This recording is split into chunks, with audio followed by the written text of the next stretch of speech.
സ്വാഗതം.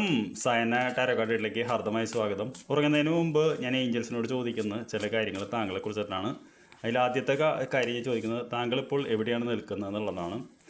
എങ്ങനെയാണ് ചുറ്റുപാടുകൾ താങ്കളെ ഇപ്പോൾ ബാധിക്കുന്നത്? എങ്ങനെയാണ് താങ്കളുടെ ആന്തരിക ശബ്ദം താങ്കളെ ബാധിക്കുന്നത്?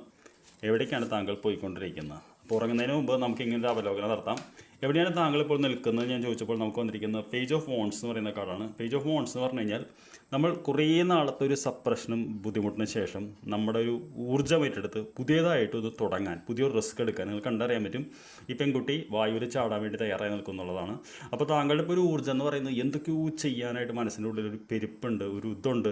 പെരുപ്പ് എന്നുള്ളത് വളരെ പോസിറ്റീവായിട്ടുള്ള വാക്കാണ്. അത് ഫയറിൻ്റെ എനർജി ആയതുകൊണ്ട്, അതായത് എന്തൊക്കെയോ ചെയ്യണമെന്ന് മനസ്സിൻ്റെ ഒരു ആഗ്രഹമുണ്ട്. പക്ഷേ താങ്കളുടെ ചുറ്റുപാടുകൾ താങ്കൾക്ക് അതിന് അനുകൂലമാണെന്നാണ് ഞാൻ ചോദിക്കുന്നത്.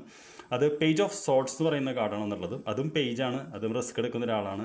പേജ് ഓഫ് സോട്ട്സ് എന്ന് പറഞ്ഞു കഴിഞ്ഞാൽ ചിന്ത ഉപയോഗിക്കുന്ന ഒരാളാണ്. അപ്പോൾ നമ്മുടെ ഉള്ളിനുള്ളിൽ നിന്ന് ചാടാൻ ആഗ്രഹം ഉണ്ടെങ്കിലും നമ്മുടെ ചുറ്റുപാടുള്ള ആളുകൾ നമുക്ക് പറഞ്ഞ് ഉപദേശിക്കുന്നത് സൂക്ഷിച്ച് ചെയ്താൽ മതി, കെയർഫുള്ളായിട്ട് ചെയ്താൽ മതി, ഭയങ്കര റിസ്ക്കാണ്, അപകടം പറ്റും. കാരണം നിങ്ങൾക്ക് കണ്ടറിയാൻ പറ്റും ഈ വ്യക്തി ഇതിലൂടെ പാലത്തിൽ കൂടെ നടക്കുകയാണ് ചെയ്യുന്നത്.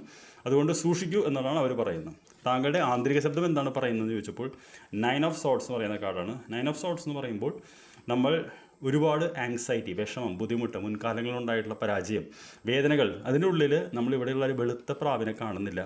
അപ്പോൾ നമ്മുടെ മനസ്സിൻ്റെ ഉള്ളിൽ നമുക്ക് പുതിയൊരു തുടക്കത്തിന് ആഗ്രഹമുണ്ട്. നമ്മുടെ ചുറ്റുപാടുകൾ ഒരു വിധത്തിൽ അനുകൂലമാണ്, പക്ഷേ നമ്മുടെ ഉള്ളിലുള്ള ശബ്ദത്തിന് ഭയങ്കര പേടിയുണ്ട്.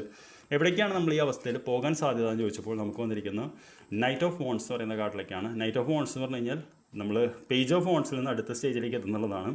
നമ്മൾ ഫോക്കസ്ഡ് ആയിട്ട് ഇതിലേക്ക് പോകുന്നുള്ളത്. അപ്പോൾ തീർച്ചയായിട്ടും താങ്കൾക്ക് ഈ സന്ദേശം കാണാൻ പറ്റുന്നുണ്ടെങ്കിൽ ഇത് വളരെ ഒരു പോസിറ്റീവ് ഇതായിട്ട് എടുക്കണം. ഇനി ഇങ്ങനെ താങ്കൾക്ക് തോന്നുന്നില്ലെങ്കിലും ഇങ്ങനെ ചെയ്യാനാണ് യൂണിവേഴ്സ് താങ്കളോട് പറയുന്നത്. അപ്പോൾ അടുത്തൊരാഴ്ച ഞാൻ താങ്കളോട് റിക്വസ്റ്റ് ചെയ്യുന്നത്, പുതിയതായിട്ട് എന്തെങ്കിലും തുടങ്ങാൻ നോക്കുക. റിസ്ക് ചെറിയൊരു കാര്യമാണെങ്കിലും മതി. ചെയ്യാത്തൊരു കാര്യം ഏതെങ്കിലും മേഖലയിൽ ചെയ്യുക, അത് സൂക്ഷിച്ച് ചെയ്യുക. ആൾക്കാർ എന്ത് വിചാരിക്കും എന്നുള്ളത് കെയർ ചെയ്യേണ്ട. അങ്ങനെ ചെയ്താൽ അടുത്ത ആഴ്ച അവസാനിക്കുമ്പോൾ താങ്കൾക്ക് വളരെയധികം സന്തോഷം തോന്നും, ജീവിതത്തിൽ എന്തോ നേടിയ പോലെ തോന്നും. ഇതാണ് ഉറങ്ങുന്നതിന് മുമ്പ് ഇന്ന് യൂണിവേഴ്സ് താങ്കളോട് പറയുന്നത്, ഏഞ്ചൽസ് താങ്കളോട് പറയുന്നത്. I wish you good night. നമുക്ക് നാളെ രാവിലെ കാണാം. Thank you.